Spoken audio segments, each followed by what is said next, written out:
नमस्कार प्रिय भारतवासियों, आप सब पूरा मानव समाज ला साहेब सतनाम है। आज मैं यहाँ ग्राम बंजारी सतनाम अमृतवानी बालिका पंथी पार्टी के कार्यक्रम के वीडियो लेकर आया हूँ। संत समाज ये पंथी पार्टी के पूर्व में बता देना चाहता हूँ, ये बच्चा मन ला पंथी नाचत दिखत हो। संत समाज एकर जो निर्माता निर्देशक है दादा श्रीमान बिजराल कुर्रे जी है, जिन्हा ये बच्चा मन ला अपन हमार गाँव में सांस्कृतिक कार्यक्रम के माध्यम से एकर कलल पहचानी से अपन खुद के पैसा से दादा बिजराल कुर्रे जी हा सांस्कृतिक कार्यक्रम कराए गांव में।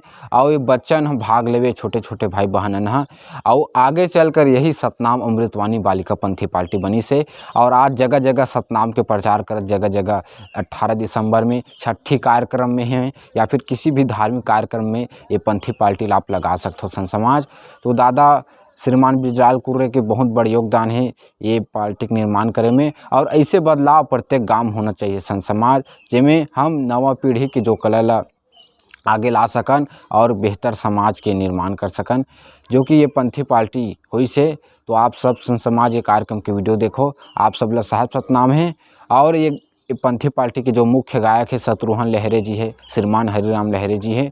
और ये वीडियो ला लाइक शेयर सब्सक्राइब करो संत समाज, और आप सब ला साहेब सतनाम, जय सतनाम। सतगुरु आए है दुल्हनिया हो, अब तो हो गए लगनिया के बे। ये सतगुरु आए है दुल्हनिया हो, अब तो हो गए लगनिया के बे। सतगुरु आए है दुल्हनिया हो, अब तो हो गए लगनिया के बे। ये सतगुरु आए है दुल्हनिया हो, सतगुरु आए है दुल्हनिया। आए बाबा सतगुरु आए है दुल्हनिया हो, ये सतगुरु आए है दुल्हनिया हो, सतगुरु आए है दुल्हनिया हो, सतगुरु आए है दुल्हनिया हो, सतगुरु आए है दुल्हनिया हो, ये सतगुरु आए है दुल्हनिया।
₹20 निछावर करे हैं, 851 में टिके हैं। बोल उनकी श्रद्धा भक्ति की जाए, बोल उनके कुटुंब परिवार की जाए।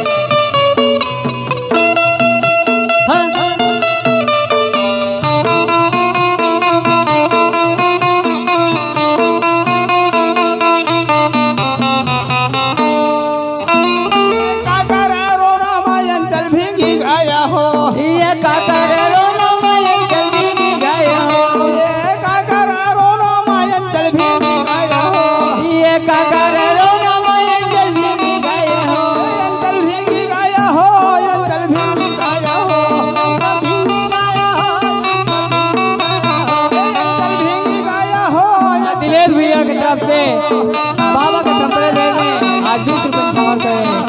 बोल उनके कुटुंब परिवार की जाए। धरती फाटा हो अब तो हो गए लगलिया के दे, ये सतगुरु आए हैं दुल्हनिया। अब तो हो गए लगलिया के दे, सतगुरु आए हैं दुल्हनिया। अब तो हो गए लगलिया के दे, ये सतगुरु आए हैं दुल्हनिया।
आए हैं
ये सास कहते बहुत मारो मारो हो